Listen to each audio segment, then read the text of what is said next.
What's cracking, Jump Nation family? It's your boy here, Rushi S, aka the Jump Rope Coach.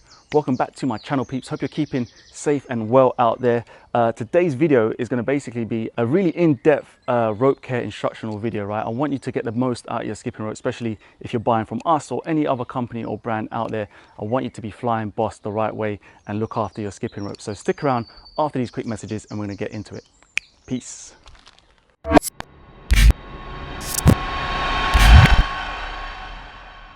Right guys, welcome back. So the reason why I'm making this video, right, I've made kind of previous videos on this kind of topic before, so I would recommend you go back and check those out. But the main reason I'm making this is simply because now that we have 4 lines of skipping ropes, guys, and the community is getting bigger and bigger, I want you all to kind of learn from my experiences. I've been doing this for 5 years now, and I've learned a lot about skipping ropes, how to get the best out of them and make them last for as long as possible. So I would recommend any kind of level, if you're beginner, intermediate or advanced, you should be watching this video, especially if you're into your rope game and you're getting your workouts in and you don't want to like damage or snap any skipping ropes. Okay, so it's really important. So we're going to get straight into this, peeps, and remember, I'm going to be talking more about my line of ropes. I've got 4 lines of ropes here, but this is going to be applicable and relevant to any other brand that you're using out there. So right, we're going to get straight into it. The first thing that I need to touch on, and I've touched on it so many times already, you're probably going to get bored, but I want you to always remember, guys, if you're not skipping on a skipping mat or a fitness mat, workout mat, whatever it is, any other surface is not going to do you any good. I promise you, it's not going to be good for the rope.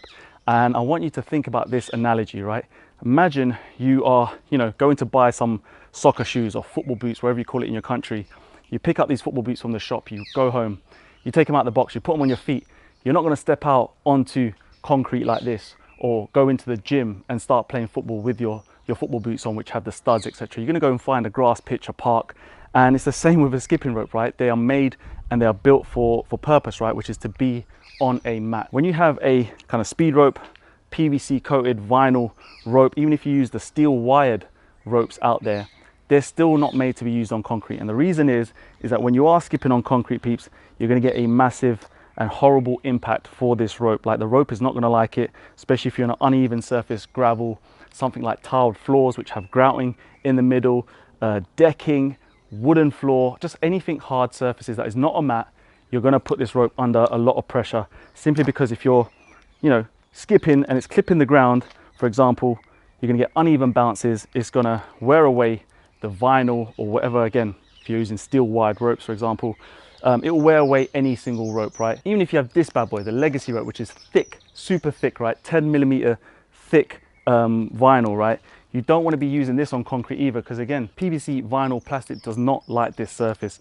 So I would recommend you always try and find yourself a mat, even if it's like a yoga mat or any of my mats. The bounce and the kind of feedback that you get when the rope clips the floor, peeps, is desirable, is what the rope wants. Okay, it doesn't want stones, it doesn't want pebbles, it doesn't want decking. You just don't want to be skipping on anything else other than the mat. That's point number 1. Point number 2 is your rope length, right, guys? Now, this is where a lot of people go wrong as well at the same time as the surface. Okay, now imagine you're even on a mat, you've got your mat and you're thinking, all right, cool, I'm safe here.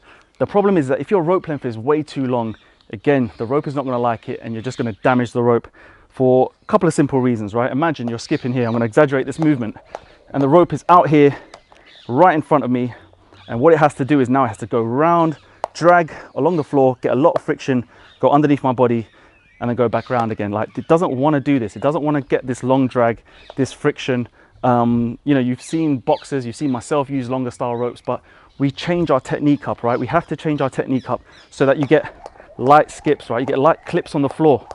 It's just a little bit in front of me, maybe a foot in front of me. If you're out really, arms really wide, a lot of beginners have that sound, which is the rope just taking a beating, and you don't want to be doing that. Once again, having a longer rope like this, that impact is just going to damage your rope in a couple of places, right? It's going to damage it right down the middle of the vinyl of the speed rope, and then also it's going to damage it right by the handles. Now, this is something that people don't understand, is that when they get handle or breaks right at the handle, they wonder why they get it even on a mat. And it's the simple reason that most likely your rope length, again, could be too long, because you do this too far out in front. The rope has to work harder. I'm going to come to camera B here.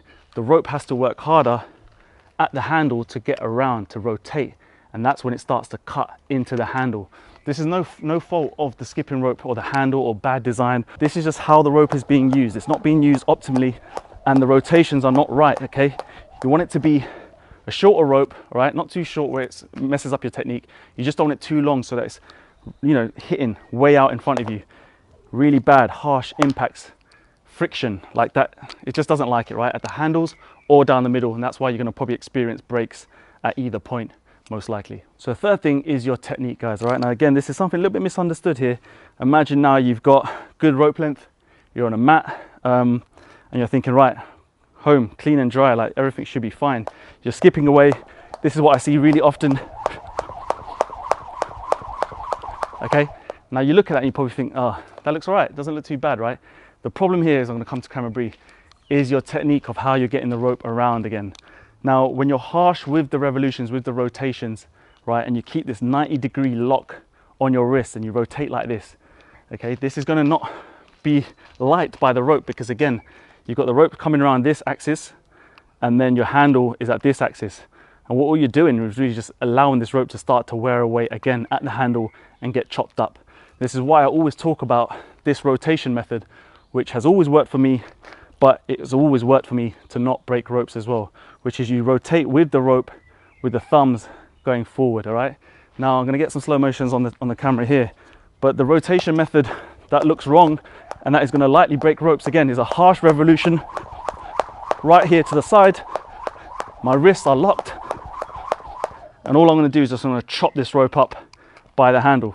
What I want you to do mainly is move with the rope, move with the revolution. It's something that you see Mayweather doing, all the cool boxers.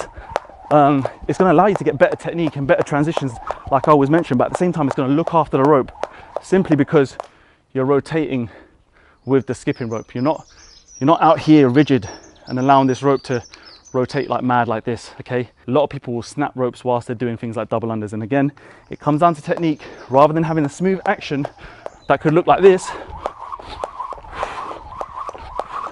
where your rope length is good, you're on a mat, you're rotating with the rope. Most people will do their doubles really harsh, hands locked out. All you're doing is cutting this vinyl up. The last thing on the technique aspect, sort of part C now, beginners are more likely to kind of snap their ropes simply because they're just not good enough at the time to complete the moves that they're trying. So what do I mean by that? So for example, you're going for your crossovers, you're a beginner. We're going for a running crossover. You get it wrong, you step on the rope, right? And your hands are moving super fast, boom. You snap the rope like this, okay? You've stepped on the rope and you just, boom, done the crossover. Your rope's not going anywhere because you're stepping on it. Snap, clean break, all right? Then you're gonna think, oh, again, it's a skipping rope. Like, what's happened? Like this, the rope's too weak, the rope's not good enough.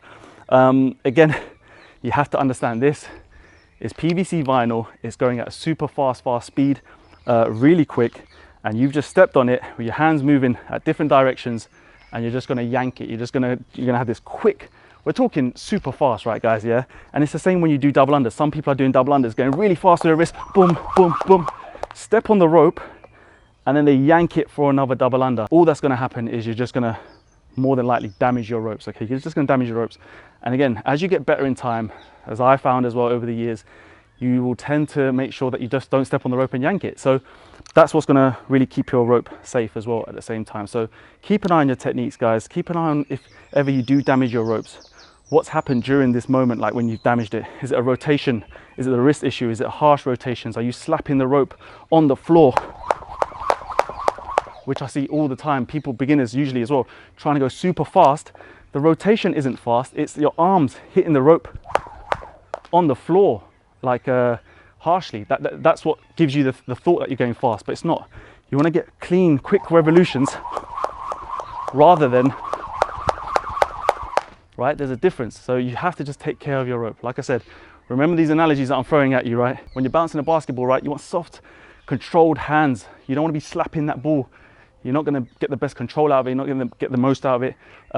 So you've got to keep thinking like this with a skipping rope as well. It's made to be used in a certain way, nice and smooth, nice and gentle. The moment you will step on it, yank it, you'll take it off its handles. It's just one of those things. If you're going super fast and you haven't got the control, you're just gonna, again, like a car, if you crash, you crash. Damage is going to be made to the car. So same with the rope, all right? That was quite a good analogy, actually. Made that one up on the spot. Right, next one, peeps. Number 4, we're getting there, is how you actually use your skipping rope. Now, what I mean by this is, it's going to be kind of funny, kind of strange, but this is something that's happened over the last kind of year for me anyway. When I first brought the speed rope out, it was fine. Everyone was skipping, everything was normal and cool. Then there was an emergence, and there has continually been an emergence for freestyle skipping, which is throwing your rope, releases, doing this, catching your rope, etc. The moment people started practicing that, what then happened is damaged ropes, damaged handles, broken handles here and there, and I would see it.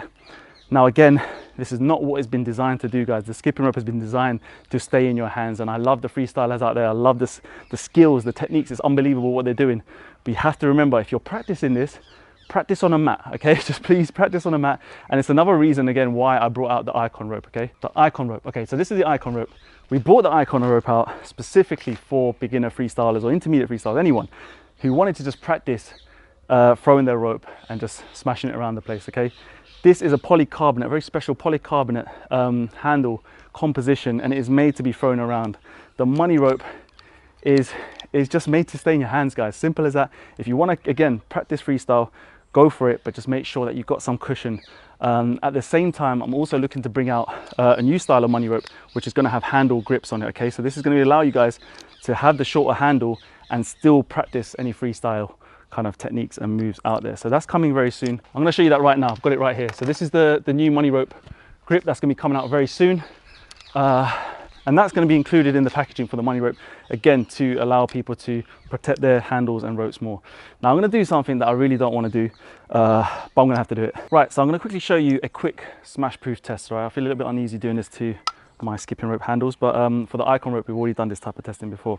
But for the money rope handle, guys, I'm going to smash it on the concrete, I'm going to show you what the handle looks like, and I'm going to do the same for the icon rope, okay? I'm hoping this doesn't break, because that's a liberty, but it has to be done maybe. Well, that was a massive smash on the concrete, and I'll show you the result of that one. We'll do another one with the icon rope, okay? There you go, it's gone all the way bloody back over there. Let me go quickly get it. Right, so here's the money rope handle. Now, I don't know if you're gonna be able to see it, but it's super chipped up on the side there. It actually survived the break. Usually, I've seen this happen where people are practicing freestyle and they snap this end bit off, this end lip, right? So that survived. It's very surprising. And then here is the icon rope, not literally a scratch on it, guys. Super durable, this rope. This one is going to take a beating and it could break on you. And it just brings me back to the point is how people are using their ropes. Now, again, if you want to do freestyle, if you want to learn releases and all that type of stuff, just make sure you've got the right setting, right? You've got the right environment sorted out. Because if you are on hard surfaces, again, you may get unlucky, especially with the, I'm really surprised by this, by the way.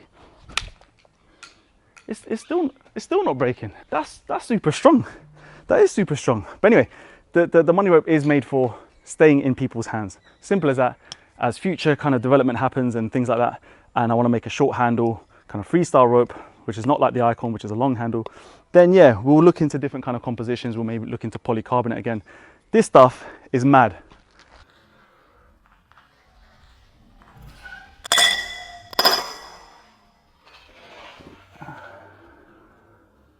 This lasts, like this. I'm not saying it doesn't break, it's indestructible, can't say that. Just use your ropes the right way. Like I said, we're going to be bringing out grips for the speed ropes. We're going to make sure that you guys are covered, whatever style of skipping you want to use, and that, you know, you're free to do what you want. But like I said to you before, this video is just about getting the best out of your skipping ropes. The one thing that has kind of, I wouldn't say irate me, the one thing that has kind of struck me is I've seen a lot of kind of companies, I've seen a lot of people talk about, oh, my ropes won't break, buy this rope's weak, don't buy that. At the end of the day, right, what people should be advising you, any kind of skipping rope coach out there or any kind of brand out there that wants you to get the best out of your skipping, they would advise you to stay and skip on a mat. That's number one, right? Now, although everyone can't get onto a mat or doesn't have the ability to buy a mat, that's fine. Just remember, like, if you are training, especially on concrete, you just take it a little bit easier, right? Just take it a little bit easier. You don't go crazy, and that's just how you're gonna have to look after your ropes and your joints. And that's the main thing, all right? That's where the advice should be coming from all the experts on Instagram, on YouTube, is that they should be advising you, not, oh, my ropes are the strongest, go skip anywhere. It should be actually, just look after yourself, make sure you're on good surfaces, something that can absorb your bounce, look after your joints for the long term, all right? They shouldn't be advising you just to go crazy on any surface just so that you can have a rope that lasts you a little bit longer. That's just ridiculous. Peeps, I appreciate every single one of you. Hope you enjoyed this video. Please give it a big thumbs up. Comment down below, leave me your questions, and let me know what tutorials you want to see coming up. And by the way, my last tutorial did get to 500 likes, so part 2 is coming up first thing next week. So stick around for that. Subscribe if you haven't already, and I'll see you in the next one. Peace. Was the knight in shining armor in your movie? Would put your lips on mine and love the aftertaste now.